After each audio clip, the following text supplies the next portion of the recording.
kinilaw na tuna. Yung tuna, ito yun. Hindi ko alam kung ilang kilo ito. Hindi ito nabot ng kilo. Kalahating kilo na isang fillet siya. Ito na. Parang fillet ng karneng baka, no? Gagawin ko siyang kinilaw. Kasi dapat yan nung nakaraang araw yan gagawin. Pero na yung Semana Santa, hindi ko na ni-reserve na lang to na hanggang ngayong araw na to, ng linggo. So gawin natin to ngayon. Share ko lang sa inyo na simpleng paggawa lang ng kinilaw. Ang importante lang naman yan ay maanghang. Yan lang naman importante dyan eh. Malasa mo yung kinilaw talaga. Pero pag process nyan, ganito na ako mag-process. Simple lang. Hindi na yung maraming kaikikan na gagawin natin ngayon, no? Ito yung hindi to kinopya, nasa ibang mga paano paggawa. Akin lang to. Ha? Sana ay magustuhan nyo itong edisyon na paggawa ng tuna. Ang tuna, may pagkamahal na isda. Alam niyo naman na pag sinabi tuna, usually talaga presyong mataas. Wait lang. So, yun, pagka sinabing tuna, dito kasi aton. Parang binaliktad lang, diba? Tuna, aton. Yun ang pangalan dito. Ito yung sibuyas ko gagamitin. May kalakihan siya pero di bali na. So, yan, tirahin natin ito ngayon. Una nito, itong sibuyas.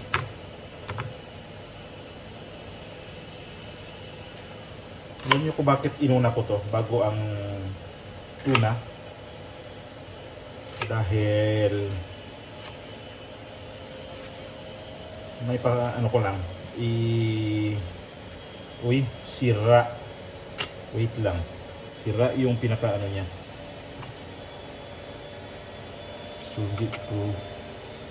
Hindi siya dapat tapon ko to. Hindi siya dapat gamitin. Medyo nabulok yung loob. Palitan natin ng ibang sibuyas. Kuha ng iba.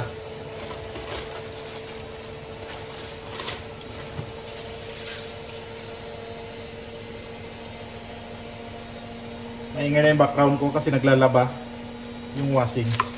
So sana ito dito sira. Yung sibuyas nito medyo may pagkalaki pero mas maganda to.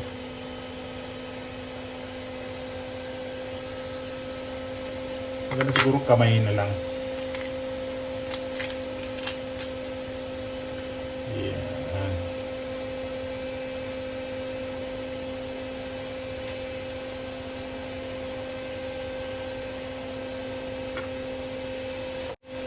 Ayan po, chilyo.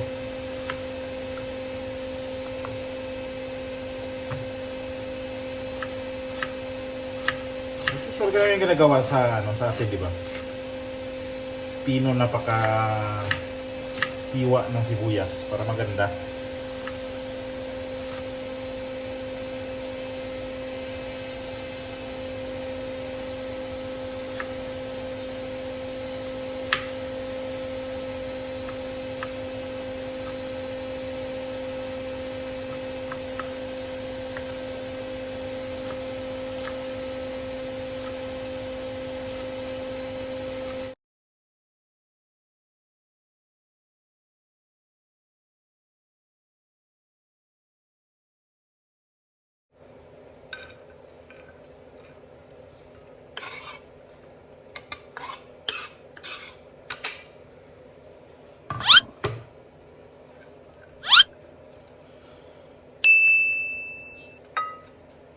Yan ka lang muna.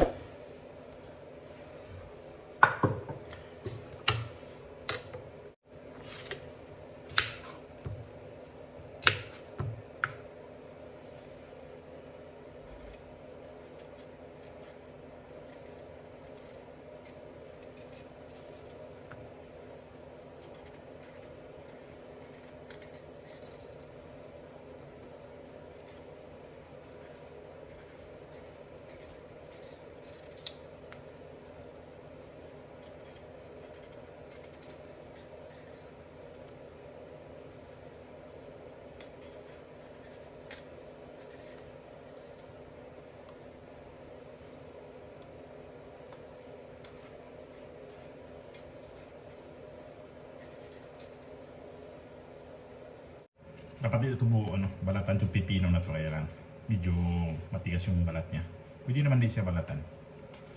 Ang ko na itong balat para malinis siya.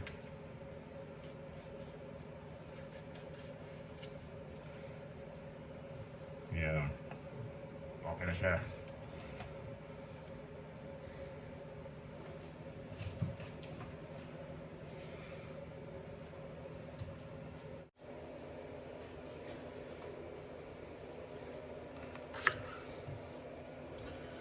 That's away.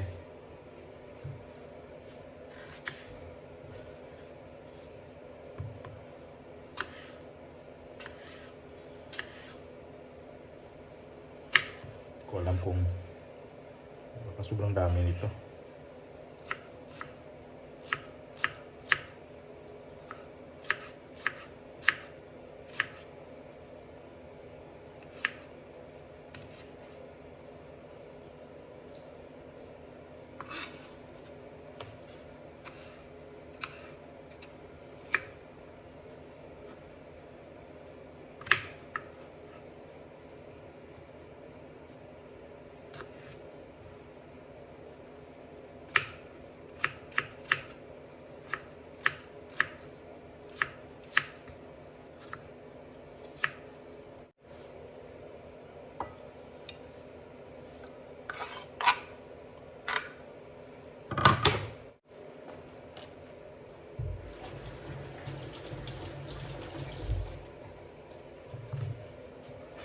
Lugasan ko to siya para di ko na siya balatan. Ganyan lang.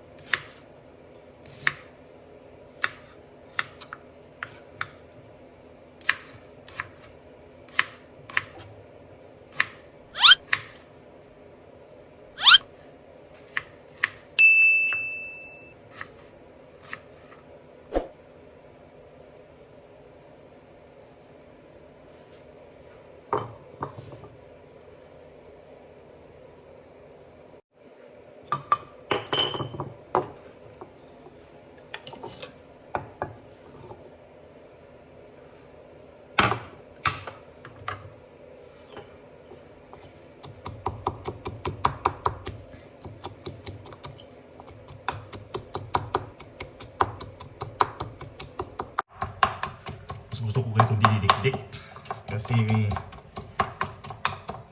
mas may lasa siya kaysa doon sa mga cube lang yung i-slice mo tapos i-ano mo sa ilagay mo doon sa mga ginagawa mong pagluluto. Mas gusto ko to kasi mas may ano talaga doon yung lasa na maanghang, mas ano rin yung pag may sili. Pag yung kinilaw kasi pagka walang luya, walang sili, walang lasa yon. Ito yung nagpapadala ng sarap talaga yung sili. At saka ano, sili at saka yung itong luya, yung didikit sa dila mo.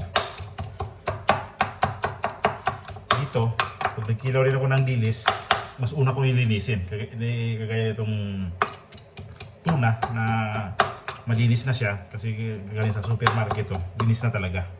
Ayan, okay na to siya. Dito natin lagay na to. Sunod natin gawin itong sili. Hindi naman masyadong maraming, maya hindi naman halos hindi makain.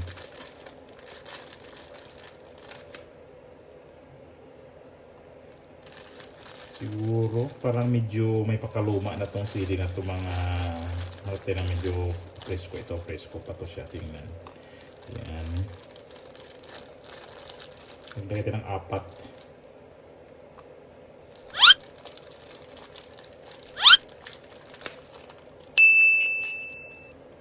Yan. 4 na sili.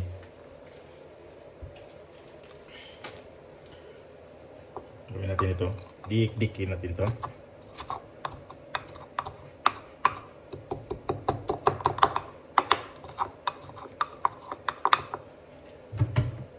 And then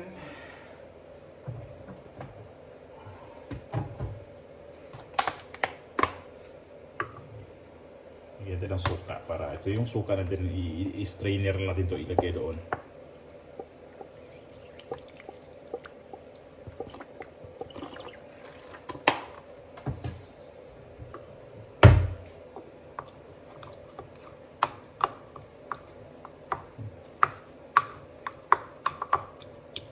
naman tong, pag may iba kasi nagkinilaw, ilagay buong sili. Huwag yun kasi nakakain yun. May turbo yung pagkain mo sa kinilaw. Di mo ma-enjoy. Ito ang ginagawa ko nito ay strainer ko to siya.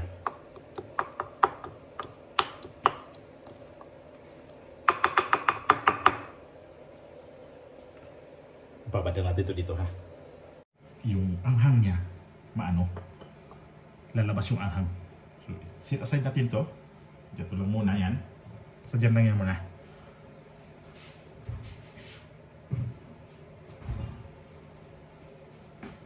Sunod natin hiwain yung tuna na ano, isda. Hiwain natin ito ng cube. Medyo makapal ha. Kapal yung ano niya. Walang amoy kasi fresh na to. Naka-frozen to siya. Tapos dinifrost na ngayong umaga. So, ganito ko maghiwa. Buhayin natin to dito.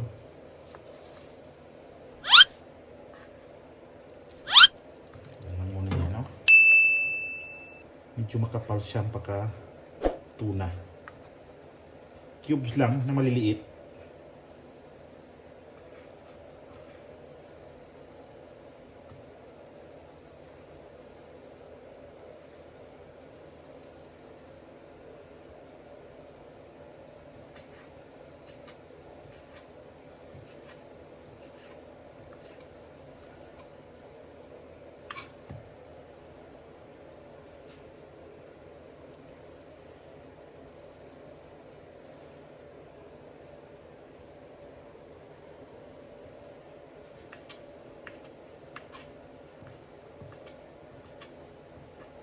Ganun lang, maliliit lang siya pagkahiwa.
Ito na yung sili.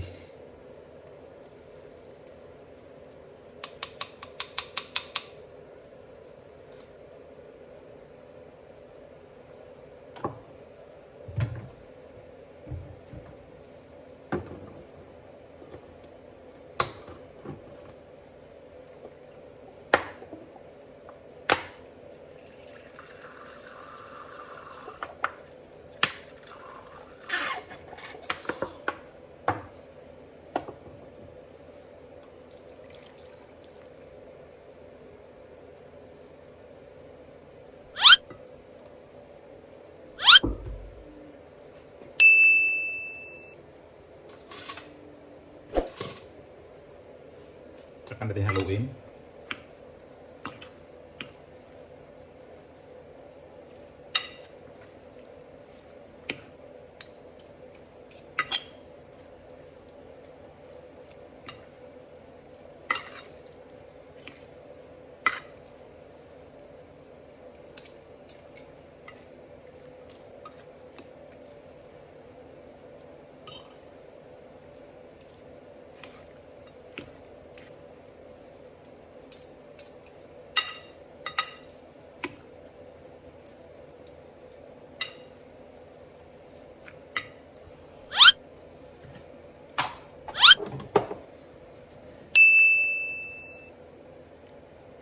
Ito yung final na ingredients. Asin.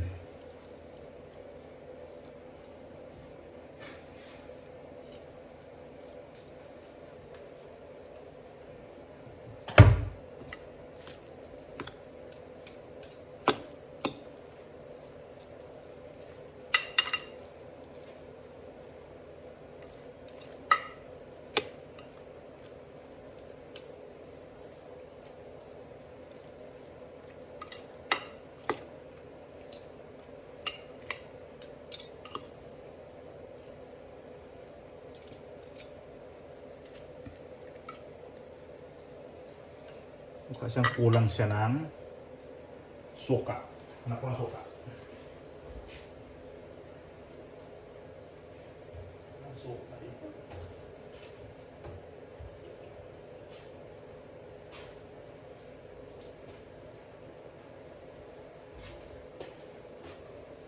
Okay. Medyo tuyo siya.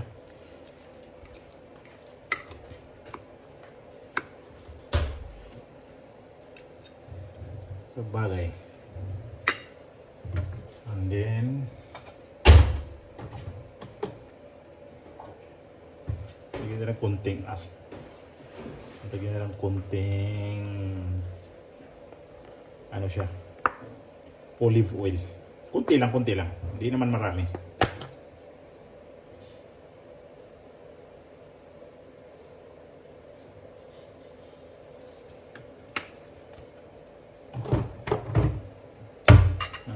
Isang kutsara lang siya. Okay na siya. Yung suka natin, hindi na kailangan dagdagan. Tama na yan.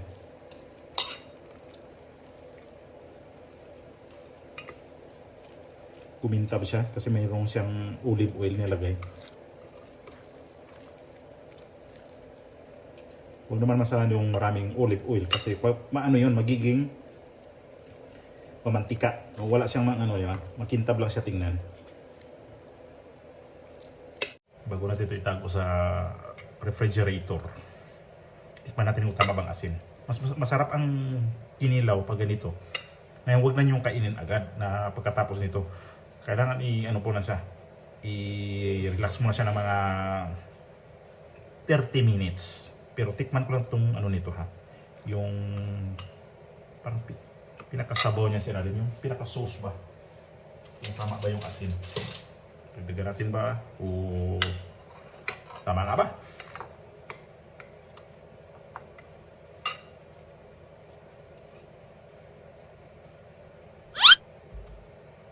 I think tama ang asin.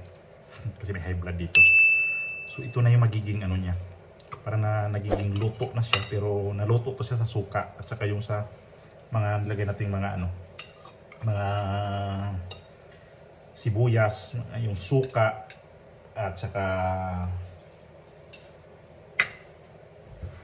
ano pa? Ano nilagay natin na? Tingnan nyo, nag-iba yung kulay niya. Ayan nag-iba na siya. Tapos akala ko nga kulangin ako ng suka, pero di na kailangan magdagdag. Pangit naman yung magkinilaw na mayroong ang daming sabaw. So tama na yan. Ilagay natin ito ng refrigerator. Sabi ko nga, mga 15 to 30 minutes bago kakain. Okay, mamaya, natin to. Tingnan natin to ulit pagkatapos na sa loob ng refrigerator. Lagyan natin to as is, ganito lang ganito lang. Kasi mamaya, gamitin pa rin natin itong kubiertos na to. Walang kung saan tinlagay ito. Dito, kasi may space. Lagyan natin ng dyan, para dyan natin siya lagay. Ang oras na ay mga 1:10 o 12. Yung tago natin dito Diyan.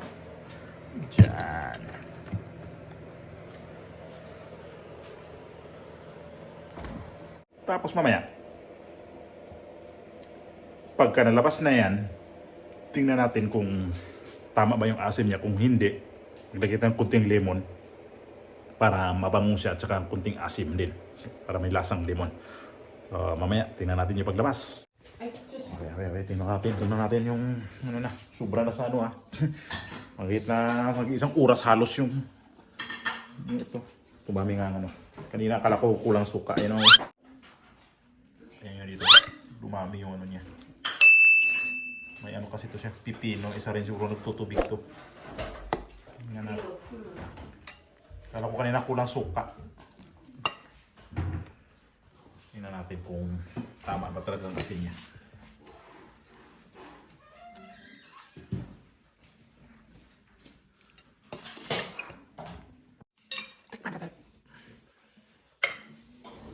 Isa lang.